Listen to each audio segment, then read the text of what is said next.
बच्चों, तो पिछली वीडियो में आपसे पूछा था कि ये गिलास कितना भरा है या फिर कितना खाली है। तो मेरा जवाब सुनिए, ये गिलास पूरा भरा है, आधा हवा से और आधा पानी से। अरे हवा को इतना अंडर एस्टिमेट क्यों करते हो? हवा में भी तो मास होता है ना। तो आधा ये हवा से भरा है। पर अपने नॉर्मली किसी से पूछे तो उनका जवाब होगा, अगर पॉजिटिव सोचते हैं तो आधा भरा है और नेगेटिव सोचते हैं तो आधा खाली है। लेकिन अगर हम साइंस की दृष्टि से देखें तो ये गिलास पूरा भरा है। प्रकृति बहुत बार करेगी ऐसा बर्ताव जब साइंस और कॉमन सेंस में होगा टकराव। बहुत मजा आएगा मुझे पढ़ाने में और आपको पढ़ने में भी आई होप। अच्छा, तो अब चैप्टर पे आते हैं। पिछली वीडियो में आपको बताया था भाई मैटर क्या होता है। हर वो चीज जिसमें मास और वॉल्यूम है उसे हम मैटर कहते हैं। यानी ये दुनिया मैटर दी। अब मैटर किससे बना है, चलो पता करते हैं। मेरे पास नमक है, चलो देखते हैं ये नमक किससे बना है। जो कल वाला गिलास है उसको मैंने मार्क कर दिया है मार्कर से, उसके पानी के लेवल को, उसमें ये नमक डाल देते हैं। पूरी तरह नमक घुलने के बाद पानी तो ऊपर आया ही नहीं, नमक गया इसके अंदर और हो गया छूमंतर। कुछ तो गड़बड़ है। वैसे इस पानी को अब हम टेस्ट करें तो नमक का स्वाद तो आएगा, मतलब नमक है तो इसके अंदर, बस हमें दिख नहीं रहा है। इस एक्सपेरिमेंट से हमें दो इम्पोर्टेंट बात पता चली है। पहली कि मैटर बहुत छोटे छोटे पार्टिकल से बना है। अब ये नमक मैटर है और अगर ये छोटे छोटे पार्टिकल्स में नहीं बना होता तो जैसा होता वैसा ही तो रह जाता, इसमें मिल कैसे जाता? मतलब अगर ये और छोटे पार्टिकल से नहीं बना होता तो इसमें घुल कैसे जाता, और घुल भी जाता तो हमें दिख जाता, अब तो दिख भी नहीं रहा है। और दूसरी बात हमें पार्टिकल्स के नेचर के बारे में पता चल गया। मतलब ये जो पानी के पार्टिकल्स हैं इनके बीच एम्प्टी स्पेस होता है, रिक्त स्थान होता है। मतलब ये पानी के पार्टिकल्स ऐसे ऐसे होंगे तभी तो इसमें नमक के पार्टिकल्स जो है वो समा गए और पानी का लेवल ऊपर नहीं आया। तो ये दो बातें हमें पता चली।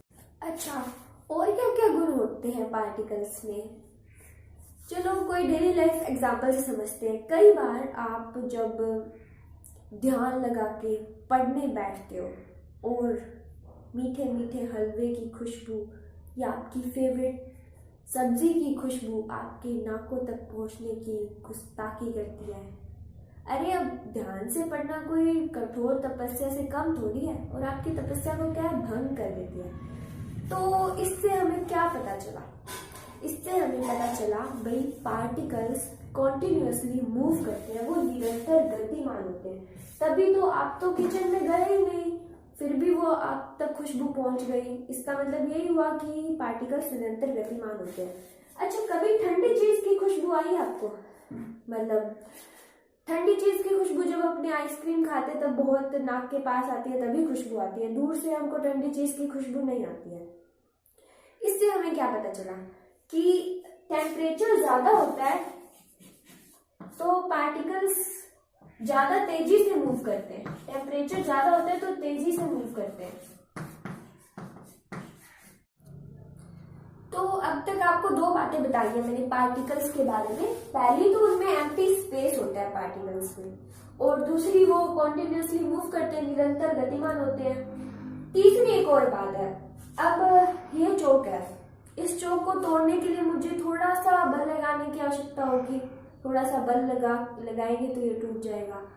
मतलब कुछ तो है जो इनको जोड़े रखता है। उसको हमने नाम दे दिया अट्रैक्शन फोर्स। मतलब इनके बीच अट्रैक्शन फोर्स है पार्टिकल्स के बीच में, नहीं तो ये चौक अपने आप बिखर जाता, जुड़ा कैसे रहता। तो तीन बातें हमको पता चल गई। और एक और बात की टेम्परेचर बढ़ाने से काइनेटिक एनर्जी बढ़ती है। ये बहुत ही इंपॉर्टेंट बात है। ये तीन बातें पता चली। टेम्परेचर बढ़ने से काइनेटिक एनर्जी भी बढ़ती है। जो भी चीज मोशन में होती है उसमें होती है काइनेटिक एनर्जी, हिंदी में कहते हैं गतिज ऊर्जा। जब भी किसी चीज का हम टेम्परेचर बढ़ाते हैं, यानी हम हीट देते हैं, उसको हीट एनर्जी देते हैं, तब उसका टेम्परेचर बढ़ता है। टेम्परेचर बढ़ता है तो वो और तेजी से मूव करने लगते हैं, उसको एनर्जी मिल जाती है। अब आप लोग भी रिसेस से पहले वाले पीरियड में एकदम थोड़े ढीले ढाले से होते हो, फिर रिसेस में खाना खुना खा के एकदम भागम भाग करने लग जाते हो, मतलब तेजी से भागते हो, तेजी से मूव करते हो। और छोटे बच्चों में जो एकदम दूध पीते बच्चे भी होते हैं, जो बेड पे ही सोते रहते हैं, फिर भी वो हाथ पांव हिलाते रहते हैं, क्योंकि उनमें एनर्जी बहुत होती है। जिसमें भी एनर्जी ज्यादा होगी वो लगभग इधर उधर भागने की कोशिश करते हैं। ऐसे ही पार्टिकल्स भी जिनमें टेम्परेचर ज्यादा होगा उनमें एनर्जी ज्यादा होगी और वो इधर उधर भागेंगे, और जो भी भागेंगे उनमें काइनेटिक एनर्जी होगी।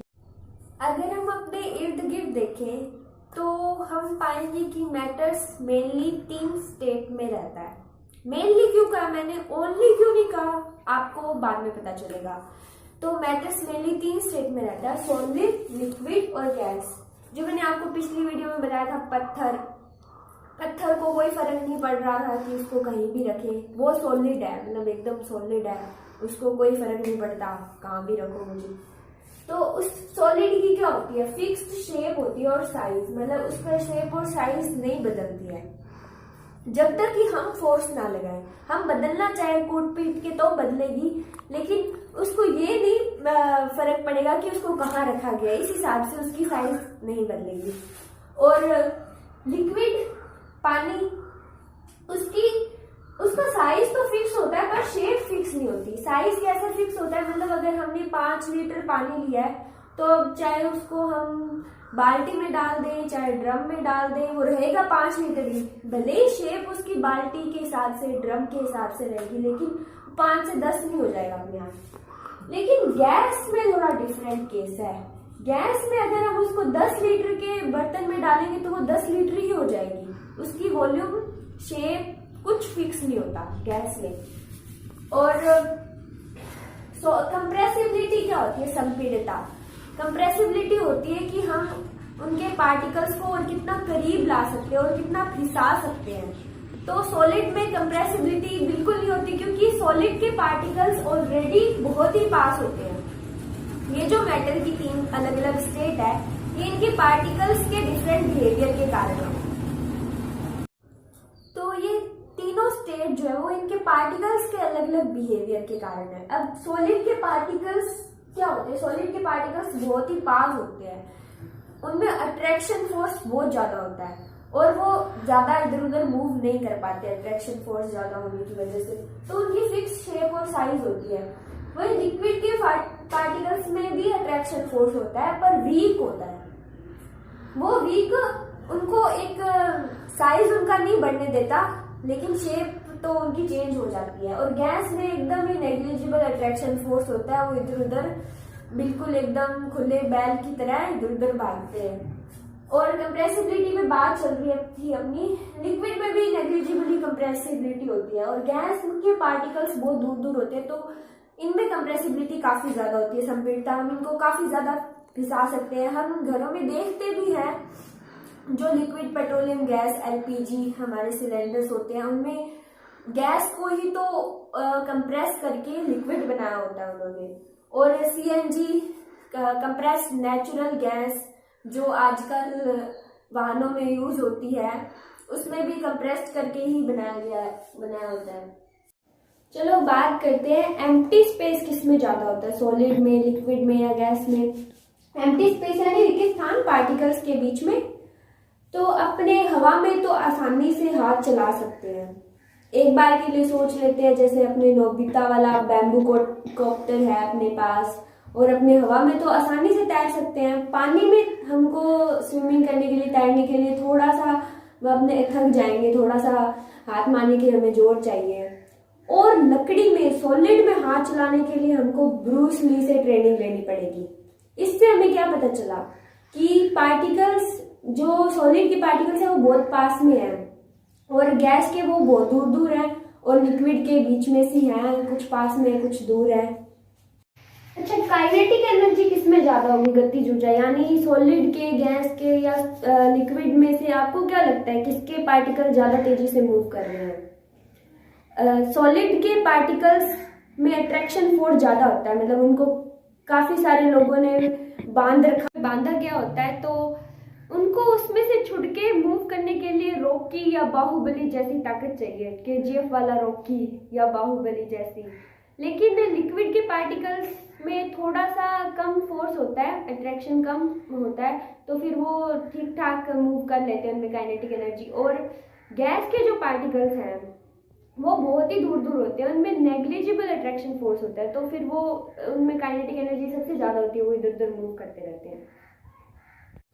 अपने चाय या दूध तो कप या फिर बाटी में ही पी लेते हैं, लेकिन उसके साथ जो लड्डू उर्फ पिंडिया उर्फ पिन्नी लेते हैं वो तो हाथ में ही ले लेते हैं। ऐसा क्यों?